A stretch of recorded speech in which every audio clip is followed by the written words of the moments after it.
Next is magnetic field produced by current through a circular loop of conducting wire. We learned about the magnetic lines of force of a magnetic field produced by a current flowing through a straight conductor. आता या अगोदर आपण पाहिलं की जो straight conductor आहे त्यामधून जेव्हा करंटचा फ्लो तयार होतो स्ट्रेट कंडक्टरमधून जेव्हा करंट फ्लो होतो तर अशा वेळेस त्याच्या सराउंडिंगमध्ये काय तयार होते मॅग्नेटिक फील्ड. आणि ही जी मॅग्नेटिक फील्ड आहे ती कशामुळे आहे कारण सराउंडिंगला काय तयार झालेलं आहे मॅग्नेटिक लाईन ऑफ फोर्सचं फॉर्मेशन झालेलं असतं. What will happen to the magnetic lines of force of the field produced by a current flowing through a loop made by bending the straight wire? आणि जर आपण असं केलं की जो स्ट्रेट कंडक्टर म्हणजे स्ट्रेट वायरसुद्धा एक कंडक्टरच आहे ओके. तर त्याला आपण काय केलं बेंड करून त्याचं एक लूप तयार केलं जसं की फिगरमध्ये दाखवल्याप्रमाणे एक नाही. तर असं सर्क्युलर फॉर्ममध्ये एक लूप तयार केला आणि अशा वेळेस जी magnetic line of force magnetic field तयार करेल ती कोणत्या स्वरूपाची असेल ते आता आपण स्टडी करू. A circuit is completed by connecting various components as shown in figure 4.8. आता फिगरमध्ये जर पाहिलं आपण तर बॅटरी असेल त्यानंतर ॲमीटर रेजिस्टर ॲरो दाखवलेला आहे म्हणजे काय तो तर हा आहे व्हेरिएबल रेजिस्टन्स. त्यानंतर वरती जर पाहिलं आपण तर वायरचा एक लूप तयार केला आहे ओके. आणि हा लूप कार्डबोर्डमधून पास केलेला आहे. आता कार्डबोर्डवर जर पाहिलं आपण तर आपल्याला माहिती आहे की या अगोदर पण पाहिलं आपण कॉन्सेंट्रिक सर्कलच्या स्वरूपामध्ये मॅग्नेटिक लाईन ऑफ फोर्स ह्याचं काय होतं फॉर्मेशन होतं. आता कंडक्टिंग लूपमधून जेव्हा करंट फ्लो व्हायला तेव्हा मॅग्नेटिक लाईन्स जे आहेत तर या दोन्ही साईडला तयार झाला कारण एक पी पॉईंटला जो वायर आहे ना तो एक पॉईंट आहे आणि क्यू पॉईंट म्हणजे अशा लूप तयार केल्यामुळं ॲक्च्युअल कार्डबोर्डवर किती पॉईंट आहेत त्याचे 2 पॉईंट्स आहेत. आणि मॅग्नेटिक लाईन्स जे आहेत त्या तयार झाल्या याचा अर्थ इथं नॉर्थ आणि साऊथ असे 2 पोलचं काय होणार या ठिकाणी फॉर्मेशन होणार ठीक आहे. तर आता अशा पद्धतीचं एक सर्किट जे आहे हे विविध कंपोनंट्स कनेक्ट करून कंप्लीट केलेलं आहे. If the current passes through the loop, magnetic lines of force are produced at each point on the loop. आता जेव्हा लूपमधून करंट फ्लो होतो पास होतो तर अशा वेळेस जो प्रत्येक पॉईंट आहे लूपवरचा तर त्या ठिकाणी कशाचं फॉर्मेशन होणार मॅग्नेटिक लाईन ऑफ फोर्सचं फॉर्मेशन होणार. जसं की रेफरन्ससाठी आपण फिगर कोणती घेतली होती पॉईंट 2 घेतली आपण कार्डबोर्डची पी आणि क्यू ओके. म्हणजे पीच्या पण सराउंडिंगमध्ये लूपचं फॉर्मेशन झालेलं आहे मॅग्नेटिक लाईन ऑफ फोर्सचं फॉर्मेशन झालेलं आहे आणि क्यू पॉईंटलासुद्धा मॅग्नेटिक लाईन ऑफ फोर्सचं फॉर्मेशन झालेलं आहे. केव्हा घडलं जेव्हा लूपमधून काय होऊ लागलं करंट पास होऊ लागलं तेव्हा. As we go away from the wire, the concentric circles representing the magnetic lines of force will become bigger and bigger. आणि पी आणि क्यू दोन्ही पॉईंटला तुम्ही थोडंसं ऑब्झर्वेशन जर केलं तर जसं आपण जे ॲक्च्युअल 2 रेफरन्स पॉईंट घेतले आपण पी आणि क्यू तर लूपवरच्या प्रत्येक पॉईंटपासून जसं आपण दूर जाऊ तसं ते कॉन्सेंट्रिक सर्कल जे आहेत magnetic line of force represent करणारे त्यांचा आकार मोठा होत चालला म्हणजे ते बिगर अँड बिगर होत चालले. As we go towards the center of the loop, the circle becomes so big that its arc can be shown as a straight line. आणि जेव्हा आपण सर्कलच्या सेंटरला येऊ तर सर्कलच्या सेंटरकडे जाताना लूपचा आकार कमी होत जाणार आणि ॲक्च्युअल सर्कलच्या आणि सेंटरकडे आकार जो आपण पाहिला कॉन्सेंट्रिक सर्कलचा हा पी आणि क्यू पॉईंटला कमी आहे. पण आता आपल्याला काय करायचं लूपचं सेंटर बघायचं. कोणाचं सेंटर बघायचं आहे लूपचं सेंटर बघायचं. तर लूपच्या सेंटरला एनएस अशी एक लाईन दिसेल तुम्हाला. आणि आता ती जी लाईन आहे तो सर्कल इतका बिग झालेला आहे की लूपच्या सेंटरला जी मॅग्नेटिक लाईन ऑफ फोर्स आहे ती आपल्याला आता कशी दिसेल एक वेळची जणू ती स्ट्रेट लाईन आहे. कारण मला सांगा सर्कल फार बिगर असेल तर त्याचा एक छोटासा पोर्शन हा काय असू शकतो स्ट्रेट लाईन असू शकतो. म्हणजे कॉन्सेंट्रिक सर्कल जसं आपण वायरपासून दूर चाललो तशी बिगर होत चालले. आणि बिगर सर्कलचा छोटा पोर्शन मे बी तिथं पॉसिबिलिटी आहे की ते काय असू शकतो, स्ट्रेट लाईन असू शकते. म्हणून इथं सांगितलं की लूप ऑफ द सर्कलच्या सेंटर्स जे आहेत. ओके, तर लूपच्या सेंटरला चाललो आपण. लक्षात घ्या, लूपचा सेंटर म्हणजे पी आणि क्यूचा मिड पॉईंट कन्सिडर करा तुम्ही, बरोबर ना. कारण पी आणि क्यू हे कसे पॉईंट आहेत, सर्क्युमफरन्सवरचे पॉईंट आहेत, लूपवरचे पॉईंट्स आहेत. तो त्याच सर्कलचा सेंटर म्हणजे पी आणि क्यूचा मिड पॉईंट कन्सिडर करा. बरोबर मिड पॉईंटला तुम्हाला NS दिसते का, स्ट्रेट लाईन. म्हणजे याचा अर्थ पुढे पुढे जे मॅग्नेटिक लाईन ऑफ फोर्स ह्या कशा दिसतील आपल्याला, स्ट्रेट लाईन सारख्या दिसतील. In figure 4.8, the magnetic lines of force are shown near the points P and Q only. However, they will be created near each point on the loop. आता एक लक्षात ठेवायचं की लूपवर आपण 2 रेफरन्स पॉईंट घेतले फक्त, P आणि Q. त्या दोनच पॉईंटला मॅग्नेटिक लाईन ऑफ फोर्सचं फॉर्मेशन झालेलं आहे का, नाही. जसं की सर्कल हा कसा असतो, इनफायनाईट पॉईंट्स सेंटरपासून परफेक्ट डिस्टन्सला असल्यावर कशाचं फॉर्मेशन होतं, सर्कलचं फॉर्मेशन होतं. मग तसं लूप जर घेतला आपण तर लूपचा प्रत्येक पॉईंट, त्या प्रत्येक पॉईंटला कशाचं फॉर्मेशन झालेलं आहे, मॅग्नेटिक लाईन ऑफ फोर्सचं काय झालेलं आहे, फॉर्मेशन झालं आहे. फक्त आपण रेफरन्ससाठी घेतले 2 पॉईंट, कोणते, P आणि Q. मग समजा त्या लूपमध्ये जर सपोज आपण मानले 1000 पॉईंट आहेत, तर प्रत्येक एक पॉईंटवर कशाचं फॉर्मेशन झालेलं आहे, मॅग्नेटिक लाईन ऑफ फोर्सचं काय झालेलं आहे, फॉर्मेशन झालेलं आहे.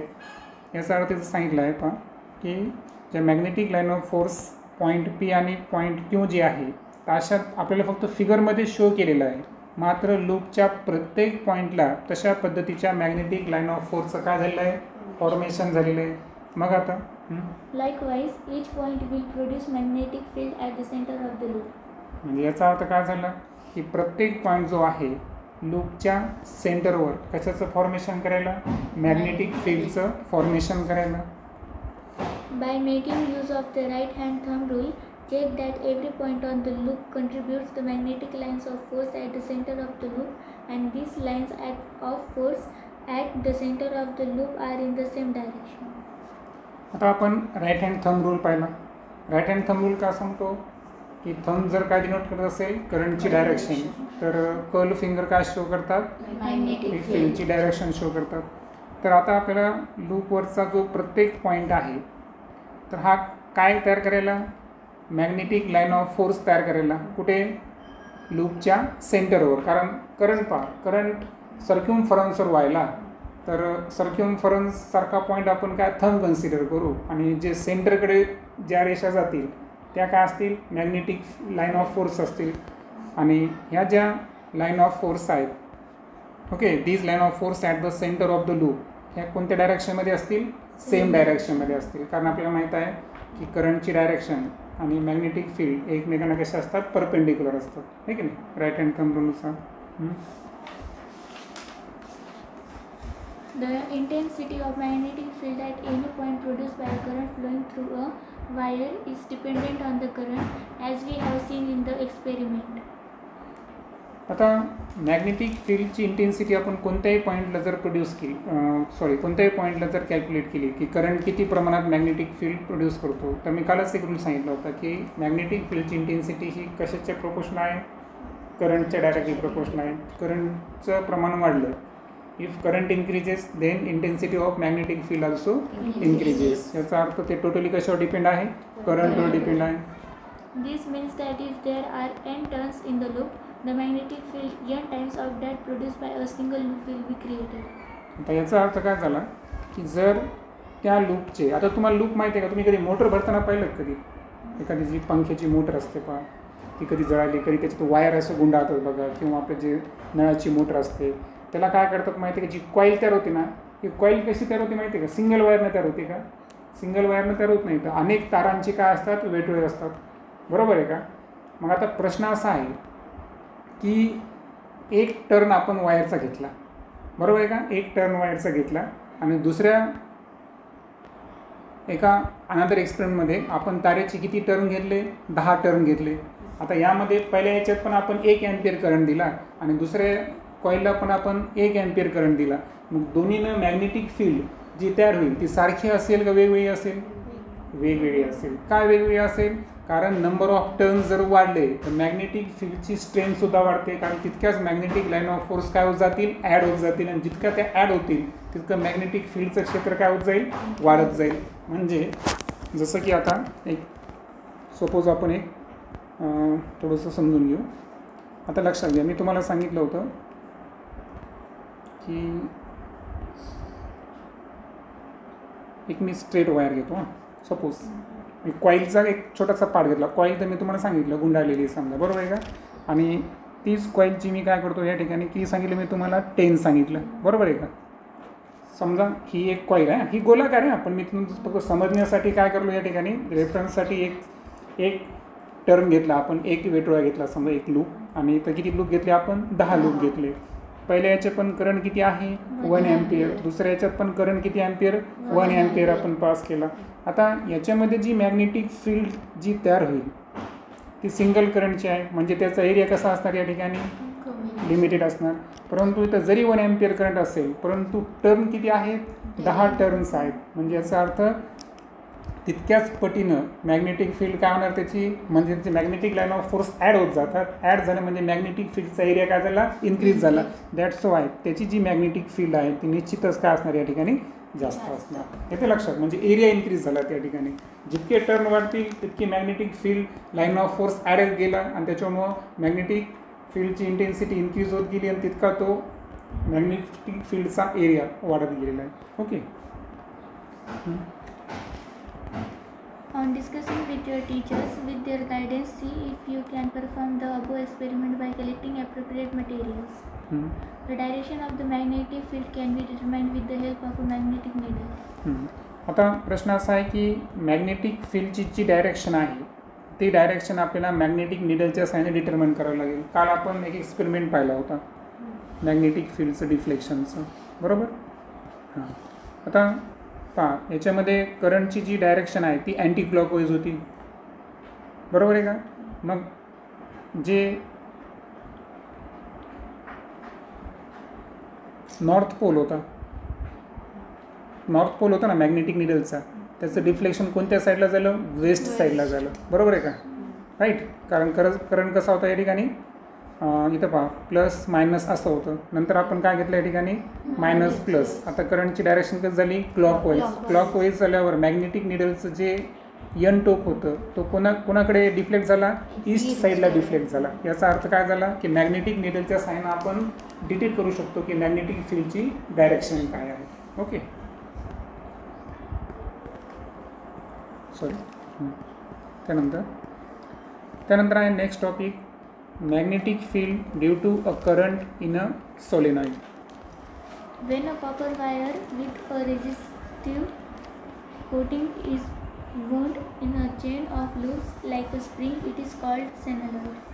आता स्प्रिंग तुम्हाला माहीत आहे, काल मी तुम्हाला एक सांगितलं होतं एक्झाम्पल. सपोज हा पेन आहे, या पेनच्या भोवताली मी काय केलं? एक तार गुंडाळली आणि नंतर पेन काढून घेतला तर सिलेंड्रिक शेपमध्ये काय झालं की ती तार गुंडाळली गेली. तर तशाच पद्धतीनं कॉपरची वायर आहे, तर कॉपरच्या वायरला काय पाहिजे? रेजिस्टिव्ह कोटिंग पाहिजे. तर रेजिस्टिव्ह कोटिंग असताना तिला जर आपण in a chain of loop म्हणजे एक विशिष्ट लूपच्या स्वरूपामध्ये ना वर्तुळाकार तिला जर आपण गुंडाळलं स्प्रिंगसारखं तर डेफिनेटली कशाचं फॉर्मेशन होतं? सोलेनॉइड. आता फिगरमध्ये जर तुम्ही पाहिलं तर तुम्हाला थोडंसं कॉपर रंगाची दिसली तार, बरोबर आहे का? आता त्याच्या आतमध्ये कोणत्याही प्रकारचा सिलेंडर आहे का? नाही ना, पण सिलेंडर भोवती त्याला गुंडाळलेलं असं दिसतंय आपलं, म्हणजे ते स्प्रिंगसारखं दिसतं आपल्याला. म्हणून डेफिनेटली ही जी कॉईल आहे अशा पद्धतीनं जर आपण गुंडाळत असतो तर ती काय आहे? सोलेनॉइड आहे. येतं ना लक्षात? कारण तुम्ही केअरफुली पहा. आता जर मी ड्रॉ केलं समजा तर असं वाटतं की जसं काय इथं एक इमॅजिनरी सिलेंडर आहे पाहता आणि असं वाटतं त्या सिलेंडरच्या भोवती त्याला काय केलं? गुंडाळलं आहे स्प्रिंगसारखं, बरोबर?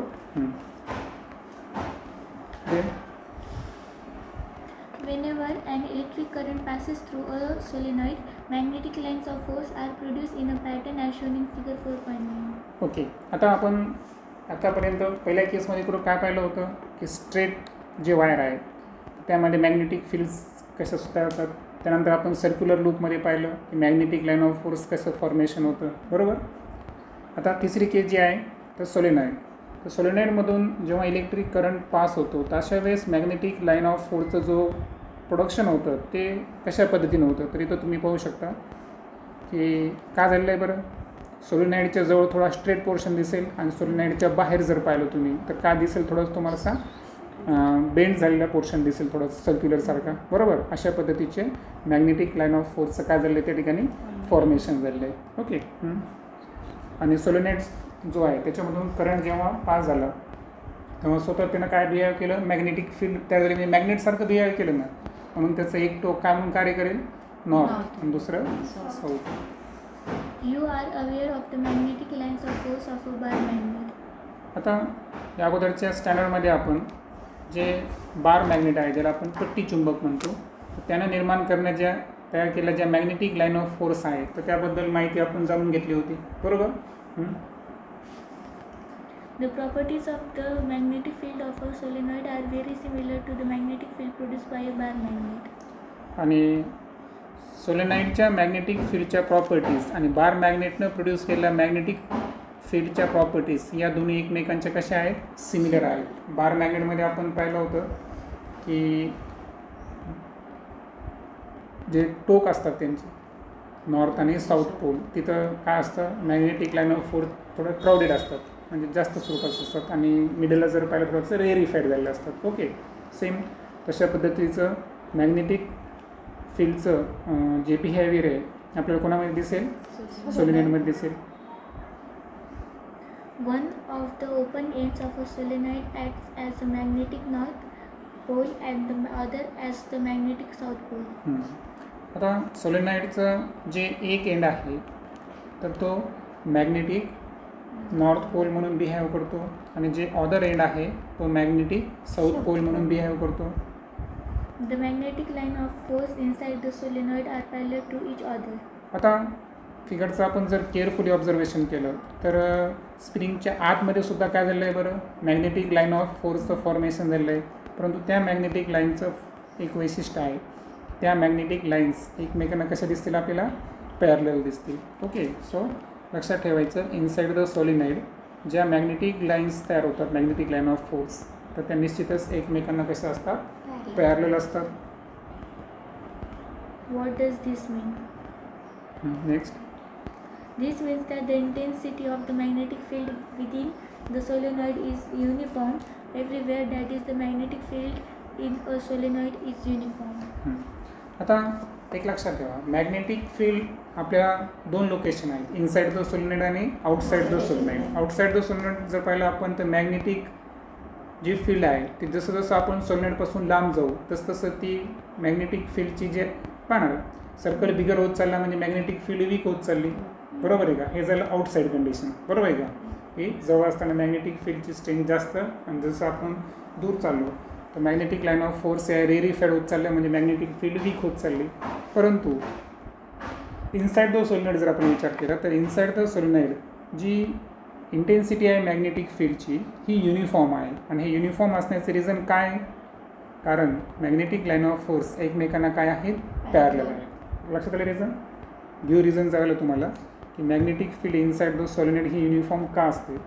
लक्षात ठेवायचं की पहिले रिझन काय लिहिणार तुम्ही, त्याच्यात मेन्शन करायचं की त्याच्या प्रॉपर्टीज बार मॅग्नेटसारख्या सिमिलर्स आहेत. सेकंड काय की त्याचं एक टोक मॅग्नेटिक नॉर्थ पोल आणि दुसरं मॅग्नेटिक साऊथ पोल बिहेव करतं. आणि inside the solenoid magnetic lines एकमेकांना काय असतात, पॅरलल असतात. दॅट्स वाय हे रिझन असेल. म्हणजे रिझन एकच पॉईंटचं असेल तर एक दोन ॲडिशनल पॉईंट आपल्याला लिहिता आले पाहिजे. ठीक आहे ना. सो नेक्स्ट व्हिडिओमध्ये आपण force acting on a current carrying conductor in a magnetic field discuss करू.